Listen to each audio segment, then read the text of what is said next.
I love Peter Pan peanut butter. It is one of the most tastiest and delicious peanut butters in the world. I hope you will join me in trying this great, delicious peanut butter.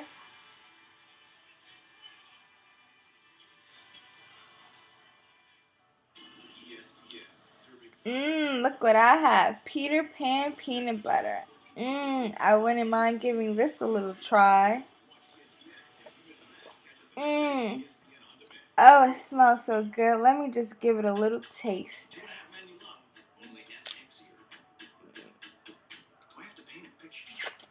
Just what I thought. Delicious. Hello, my name is Nikita Carroll, and I showed you two different commercials. The first commercial didn't have a sexual nature, and then the second commercial I did it with a sexual nature, and those tend to be the commercials that we see every day on TV. So I decided to write my persuasive speech on how we don't need to have sex included in normal stuff we would buy anyway. So why do we have to add a sexual contact with it? So I hope you will enjoy my speech. Here we go.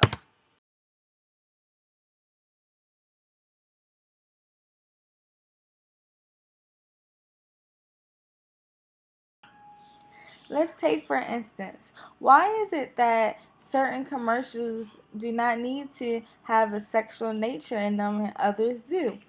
For example, when we see a baby food commercial, we just see babies. We don't see moms in their bras, holding holding the baby on their chest, in their underwear, anything like that. But yet we just see a happy baby smiling.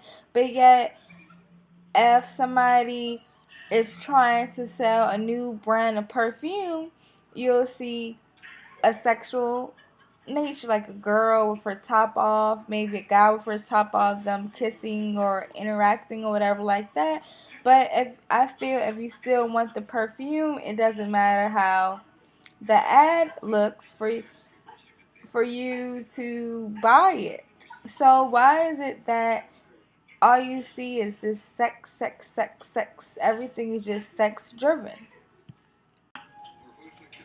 And what is really starting to be interesting is to me that I'm starting to see a lot of celebrities exposing their bodies or doing some like a kind of a sexual act just to sell products, and I'm like, hey, not all money is good money.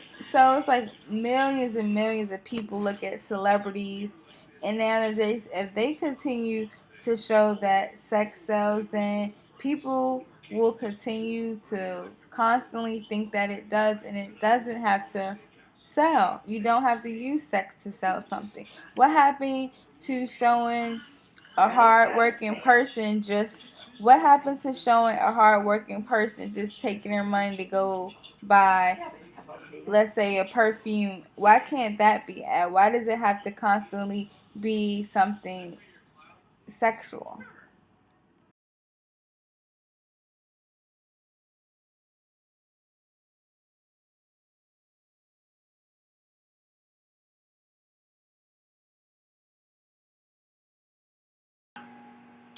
Let's start bringing back the old ads. Why?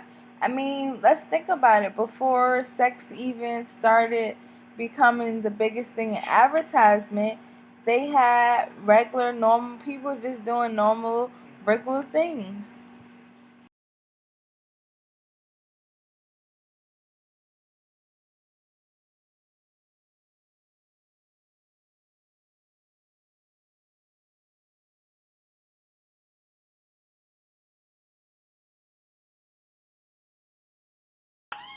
What I want you to take away from this speech is that even though the term, they like to say, sex sells, it doesn't. You do not have to buy the products that you're seeing in the ads that involve sexual nature. You can boycott it. We have little children growing up, especially little girls that are constantly watching these ads. It's like you have no choice but to watch these ads on TV. And our children need to be brought up in a different way. We don't have to, it's not, you don't have to have big boobs or look a certain kind of way just to make it. Or you don't have to, I don't have to buy something because, oh, a pretty woman is promoting it. Like, we need to do better, and I hope you enjoyed my.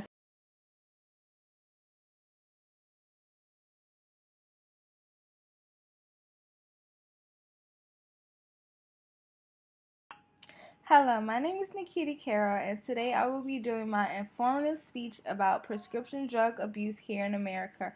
As you continue to listen to my speech, you will hear me discuss the definition of prescription drug abuse. I would also discuss the causes of prescription drug abuse. I will discuss the treatments of prescription drug abuse. I will talk about the suppliers, that being doctors or your local drug dealers. I will also mention a few celebrities who have had problems with drug abuse, prescription drug abuse, and I will also talk about ways that we can help with ending prescription drug abuse here in America. Thank you. Prescription drug abuse amongst Americans are on the rise and has become a national epidemic here in America. No longer are people only using marijuana or ecstasy or coke. People are now turning to prescription drugs. An estimated 48 million Americans admitted to using prescription drugs for non-medical use.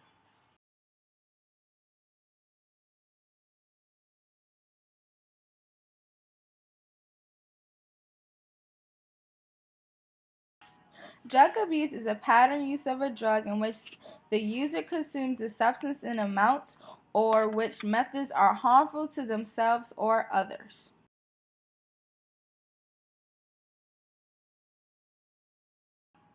Common prescription drugs that are abused are any kind of opiates, such as, I'll give you an example, Percocets. They're also the central nervous system suppressants, such as Valium or Xanax, and also sleep aids, such as Ambien, are commonly abused here in America on a day-to-day basis.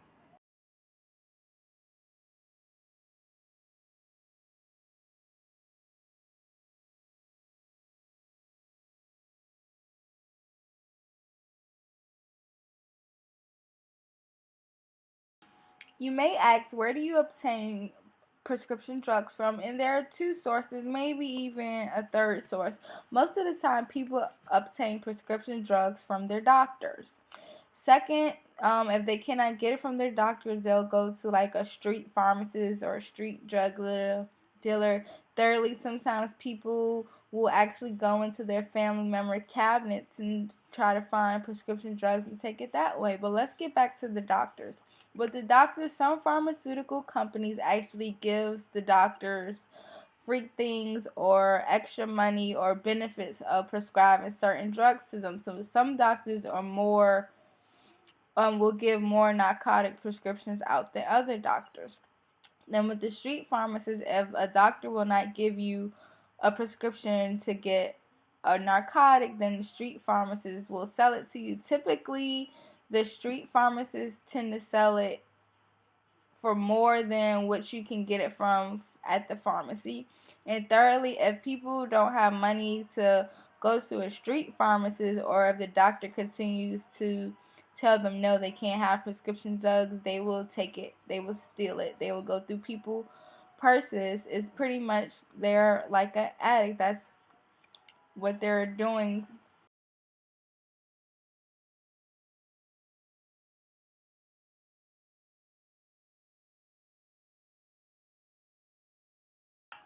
Treatments for prescription drug abuse includes going to meetings to help with drug abuse counseling. Also, sometimes taking certain medications can help with make weaning you away from prescription drug abuse.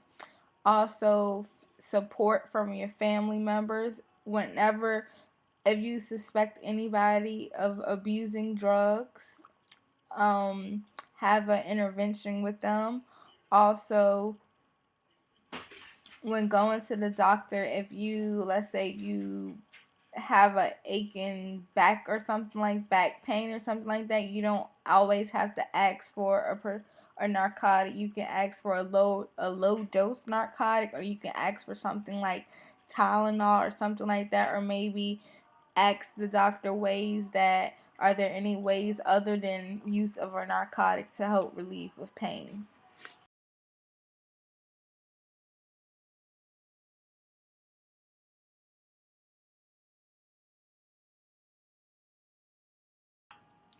I would be discussing a few celebrities that had prescription drug abuse problems, and sadly they lost their lives before they can receive the necessary help for their drug addiction.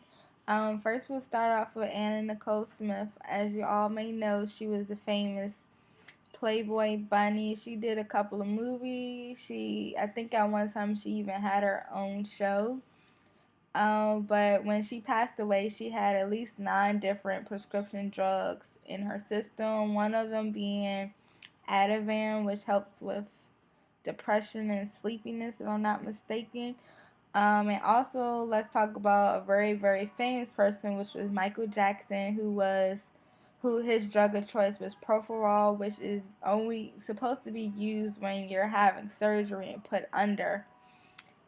So those are a few celebrities who have battled their drug addiction to prescription drugs and didn't win. May they all rest in peace.